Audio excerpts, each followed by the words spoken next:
자, 다음은 물리적 모순 분석을 활용하여 진짜 문제 정리하기입니다.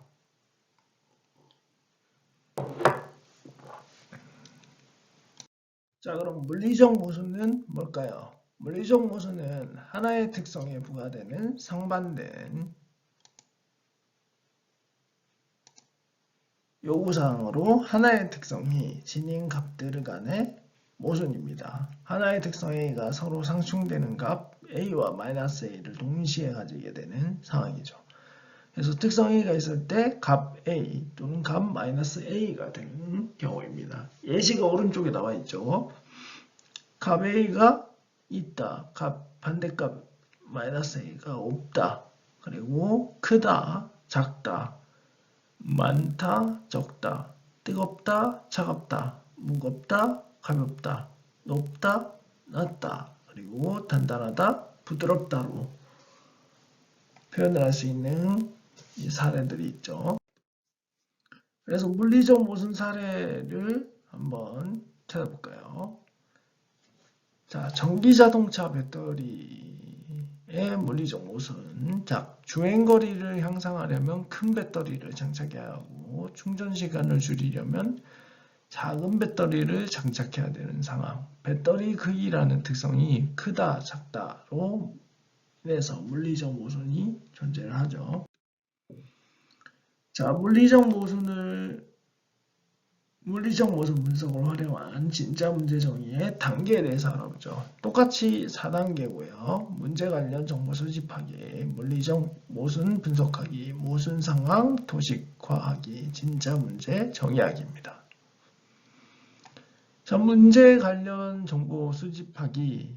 이거는 앞선 기술적 모순 분석과 유사하죠. 모순의 근본 원인을 찾아내기 위한 기출 자료로 활용하기 위해 문제와 관련된 정보들을 수집하여 분석함이 되겠고요. 그 후에 물리적 모순 분석하기를 수행합니다. 물리적 모순을 찾아 어떤 특성 A에 상반되는 특성 값 A와 마이너스 A가 각각 어떤 특수 조건, 어떤 필수 조건 또는 어떤 목적을 만족시키기 위해 필요한 것인지 정의를 합니다. 여기 왼쪽이 예시가 되겠고, 그래서 특성 A 그리고 필수 조건 또는 목적이라고 되어 있죠. 특성값 A, 반대 특성값 마이너스 A에서 필수 조건은 1, 필수 조건 2를 작성을 했습니다. 전기자동차의 물리적 모순 분석을 해보면 특성은 배터리 크기죠. 배터리 크기는 커야 함과 작아야 함으로 나눌 수 있고, 필수 조건 또는 목적은 배터리 크기가 큰 거는 주행거리 늘리기고요. 그 다음에 작아야 된다는 건 충전 시간 짧게 만들기가 되겠습니다. 자, 모순 상황 도식화하기입니다. 문제 해결이라는 최종 목표를 달성하기 위한 두 가지 필수 조건과 각 필수 조건을 만족시키기 위해 상반되는 특성값을 포함하는 모순 상황을 표현하는 겁니다. 여기 특성 A가 있고 특성값 A, 특성값 마이너스 A가 있죠. 이 둘 사이는 물리적 모순이고요. 필수 조건 1, 필수 조건 2가 있고 이거는 기술적 모순이 되겠습니다. 그래서 최종 목표는 필수 조건 1과 2를 모두 만족시키는 기술 시스템 이렇게 표기를 하죠. 이해 잘 와닿지 않으니까 예시를 통해서 알아보도록 하죠. 자, 전기자동차의 모순 상황을 도식화 해보죠. 자, 특성은 배터리 크기입니다. 그리고 커야 함과 작아야 함으로 물리적 모순이 대립을 하죠. 그리고 필수 조건은 배터리 크기가 클 경우 긴 주행거리가 확보가 되고 배터리가 작을 경우에는 짧은 충전 시간이 나타납니다. 그래서 이 둘 사이도 기술적 모순이 있죠. 하나가 되면 하나가 안 되고 하나가 되면 하나가 안 되는 특성을 가지고 있기 때문입니다. 그래서 최종 목표는 주행거리가 길면서 충전시간이 짧은 전기자동차 배터리 개발하는 게 최종 목표가 되겠습니다. 자, 4단계 진짜 문제 정리하기입니다. 진짜 문제 정리하기 단계에서는 물리적 모순 분석을 통해 문제의 근본 원인을 파악한 뒤에 아래와 같이 물리적 모순을 해결하는 진짜 문제를 정의를 해야 합니다. 보면 필수 조건 1을 만족시키기 위해서는 특성값이 A이고 필수 조건 2를 만족시키기 위해서는 특성값이 반대 특성값이 마이너스 A인 기술 시스템을 개발하자 라고 되어 있죠. 그래서 전기자동차의 진짜 문제 정의를 한번 살펴보겠습니다. 주행거리 향상을 위해서는 큰 배터리를, 충전시간 단축을 위해서는 작은 배터리를 장착하는 전기자동차를 개발하자라고 문제 정의를 할 수 있게 되는 거죠. 그래서 이런 4단계 프로세스를 통해서 우리가 문제 정의를, 진짜 문제 정의를 할 수가 있습니다. 자, 그러면 이어지는 사례들을 통해서 물리적 모순 분석을 통해서 어떻게 진짜 문제를 정리하는지 알아보도록 하겠습니다. 자, 사례 1은 가속 방지턱이죠. 자, 가속 방지턱의 상황을 보면 차량의 주행 속도를 강제로 낮추기 위해 도로에 설치하는 과속 방지턱은 너무 낮으면 자동차가 속도를 줄이지 않고 지나치게 되고 반대로 너무 높으면 자동차가 천천히 지나가도 충격을 받게 된다. 이건 사실이죠. 특히 학교 안에 방지턱이 굉장히 높은 게 많죠. 높은 게 많은데 이럴 경우에 차들이 낮은 경우보다는 이제 좀 천천히 가는데 운전하는 사람들의 입장에서 보면 방지턱이 너무 높으면 차에 충격이 너무 많이 가는 문제가 있어서 차량 수명이 단축되는 경우도 많이 있습니다. 이렇게 안정성을 위해서 스프링 같은 게 들어가 있는데 그런 게 망가진다든지 하죠. 근데 반면에 방지턱이 너무 낮으면 그냥 빠르게 지나가 버리는 경우도 있죠. 그래서 문제 관련 정보를 수집을 했더니 자, 국내 과속 방지턱 설치 규격은 도로폭이 6m 이상, 즉 왕복 4차로면 폭 3.6m, 높이 10cm여야 되고 도로폭이 6m 미만이면 2m, 폭이 2m, 높이 7.5cm여야 된다라고 하고 있습니다.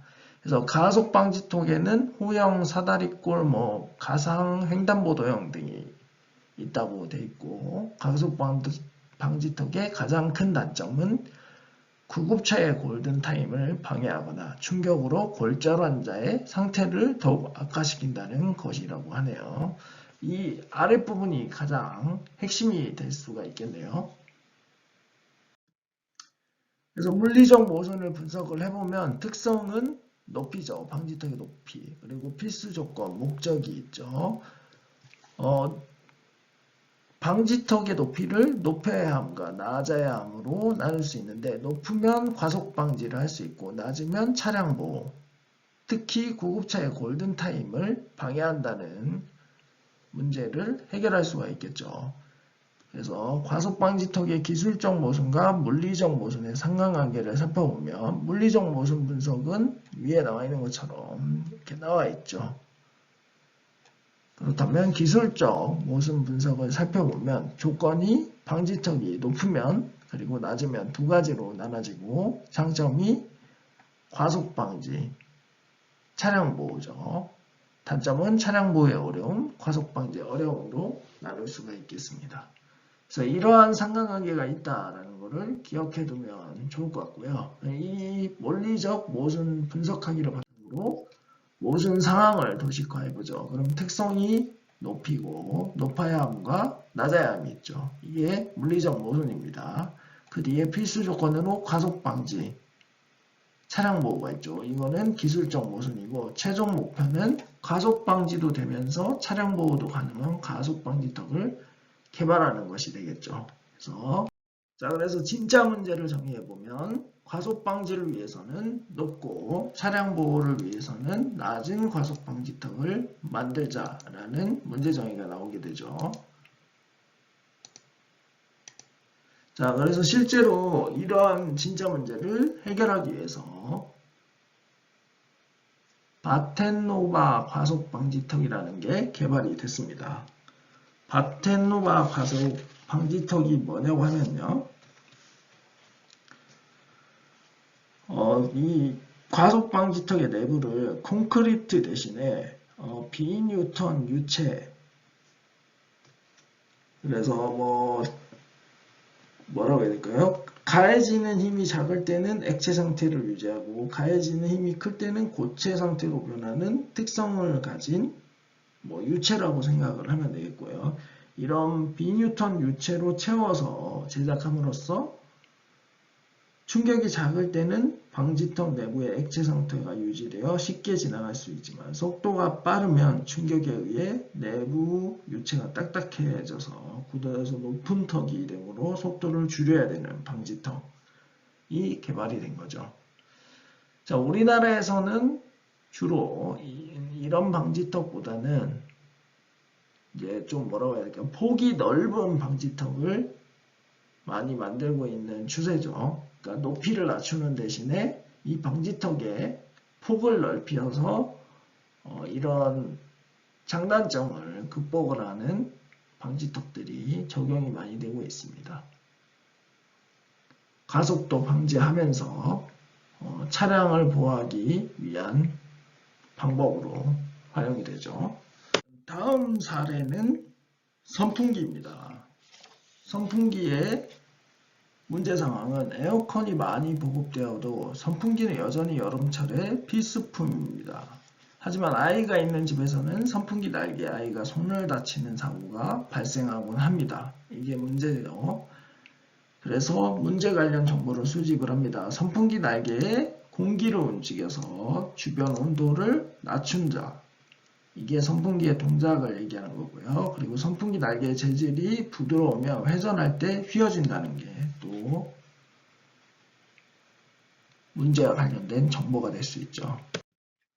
그래서 물리적 모순을 분석하면 특성이 날개고 있어야 함, 없어야 함에서 목적은 날개는 공기의 움직임, 없을 경우엔 사고 방지가 되고 모순 상황을 도식화하면 특성은 날개고 있어야 함, 없어야 함, 물리적 모순이 되는 거죠. 그리고 나서 기술적 모순은 공기의 움직임, 사고 방지가 되는 거죠. 그래서 최종 목표는 공기를 움직이면서도 사고 방지도 되는 선풍기를 개발하자라고 되겠죠. 그래서 진짜 보면 바람을 일으키기 위해서는 날개가 있고 사고 방지를 위해서는 날개가 없는 선풍기를 개발하자라는 진짜 문제를 정리할 수 있게 되고, 실제로 이걸 바탕으로 다이슨 회사에서 날개 없는 선풍기를 개발을 합니다. 여기에 실제 선풍기 모습이고 지금 여기 날개 프로펠러라고 하나요? 그게 없죠. 그래서 동작을 살펴보면 여기 공기 흡입을 해서 모터가 공기를 이렇게 순환을 시켜줍니다. 그리고 이 각각 날개 안에도 보이지 않는 팬들이 내장되어 있어서 회전하면서 이렇게 공기를 유입을 시킵니다. 그래서 공기가 여기서도 흡입이 되고 여기서도 흡입이 되고 이렇게 다 흡입이 된 후에 증폭을 시킨 다음에 이 가운데 쪽으로 공기를 다 내보내는 거죠. 그러면 엄청나게 많은 양의 공기가 한꺼번에 내뿜어지면서 강력한 바람을 만들어내는 선풍기가 되겠습니다. 이 선풍기는 손가락이 다칠 염려가 없죠. 애기들이. 하지만 시원하기도 한 선풍기가 되죠. 이게 선풍기의 물리적 모순을 해서 해결한 예가 되겠습니다. 자, 다음은 포장상태 불량식품입니다. 식품 유통 과정 중에 품질에는 문제가 없지만 포장상태가 불량인 제품이 발생하기도 합니다. 그러니까 품질에는 문제가 없으니까 괜찮겠죠. 하지만 이러한 제품을 판매하면 소비자의 신뢰를 잃게 되고 폐기하면 식품 폐기물 처리 비용이 발생한다고 되어 있죠. 그래서 문제 관련 정보 수집하기를 보면 배송 또는 진열 과정에서 실수로 포장 상태가 변형될 수 있다. 그리고 농산물을 직거래하는 농가에서도 많은 폐기물이 발생한다라는 문제와 관련된 정보가 있죠. 자, 그래서 물리적 모순을 분석하면 특성은 처리 방법이고 판매와 폐기죠. 판매할 경우 처리 비용을 절감을 할 수 있지만 폐기하면 신뢰를 유지할 수 있죠. 고객들의 신뢰요. 그래서 모순 상황을 도식하면 처리 방법, 판매와 폐기, 물리적으로 모순이 되고 그다음에 기술적 모순은 처리 비용 절감, 신뢰 유지가 됩니다. 그래서 처리 비용을 절감하고 신뢰도 유지할 수 있는 포장 상태 불량 식품 처리 방법에 대한 해결책이 필요하겠죠. 그래서 진짜 문제를 정리하면 처리 비용 절감을 위해서는 판매하고 신뢰 유지를 위해서는 폐기하는 포장 상태 불량 식품 처리 방법을 모색하자라고 되어 있죠. 그래서 실제로 이 문제를 이렇게 정의해서 해결한 사례가 있습니다. 그 사례는 품질에는 문제가 없지만 포장 상태가 불량인 식품을 기부받아서 결식자를 지원하는 푸드뱅크를 만들었습니다. 이 푸드뱅크는 미국에서 시작된 사회복지 시스템으로 우리나라에서도 1998년에 IMF 이후에 결식자를 돕기 위해 시작되었다고 하네요. 여기 푸드뱅크를 소개하는 웹사이트가 있고 실제로는 1688년에 시작된 건가요? 그렇게 표시가 되어 있는데 책에 보니까 1965년에 미국에서 시작했다고 되어 있네요. 어쨌든 이런 방법으로 해결을 했습니다. 자, 다음 사례는 밀짚 모자입니다. 챙이 큰 밀짚 모자는 자외선 차단 효과가 우수하지만 휴대나 보관이 불편하다는 문제점을 가지고 있죠. 그래서 이와 관련된 문제를 수집하면 모자챙은 최소 7.5cm 이상은 되어야 되며 15cm 정도일 때 자외선 차단 효과가 가장 좋다. 일반 밀짚은 보건력이 좋지 않아 접거나 누르면 모자 모양이 망가질 수 있다. 라는 정보를 수집을 했죠. 그래서 이걸 바탕으로 물리적 모순을 분석하면 챙의 크기, 커야 함, 작아야 함, 필수 조건, 목적은 자외선 차단, 휴대 보관의 편의죠. 그래서 모순 상황을 도식하면 챙의 크기는 커야 함, 작아야 함에 물리적 모순이 있고 필수 조건은 자외선 차단과 휴대 보관의 편의가 있죠. 이게 기술적 모순이 되고 최종 목표는 자외선을 차단하고 휴대 보관도 편리한 밀짚 모자를 개발하는 게 되겠죠. 그래서 진짜 문제를 정리해보면 자외선 차단을 위해서는 크고 휴대 보관의 편의를 위해서는 작은 밀짚 모자를 만들자라고 되어 있습니다. 그래서 이러한 진짜 문제를 바탕으로 실제로 챙이 크지만 휴대가 편리한 모자들이 개발이 되었죠. 두 가지 종류가 있는데 밀짚 모자의 모순을 해결한 접이식 밀짚 모자 그리고 돌돌마리 밀짚 모자입니다. 밀짚 모자의 챙이 굉장히 크지만 안 쓸 때는 이렇게 접어서 간단하게 휴대 및 보관을 할 수 있는 거고요. 또 한 가지는 이렇게 큰 챙을 가지는 모자를 돌돌돌 말아서 이렇게 부피를 줄이는 돌돌마리 밀짚 모자입니다. 자, 다섯 번째 진공청소기인데요. 진공청소기는 먼지 흡입력이 크게 향상된 고진공청소기를 개발했지만 카펫 위에서 사용하면 헤드에 카펫이 달라붙어 불편하다는 소비자 불만이 많다는 거죠. 그래서 관련 정보를 수집하면 고진공을 사용하면 흡입력이 좋지만 이 때문에 헤드에 카펫이 달라붙는다. 그리고 카펫이 달라붙지 않도록 저진공을 사용하면 흡입력이 크게 떨어진다. 라는 관련 문제가 있죠. 자, 이 문제들을 바탕으로 물리적 모순을 분석해보면 진공 상태를 고진공, 저진공일 때 목적이 강한 흡입력, 흡착 방지가 되겠고 모순 상황을 도식하면 진공 상태 해서 고진공, 저진공으로 물리적 모순, 필수 조건으로 강한 흡입력, 흡착 방지로 기술적 모순을 보이고 있죠. 그리고 최종 목표는 흡입력이 강하지만 카펫이 흡착되지 않는 진공청소기를 개발하는 게 목표가 되죠.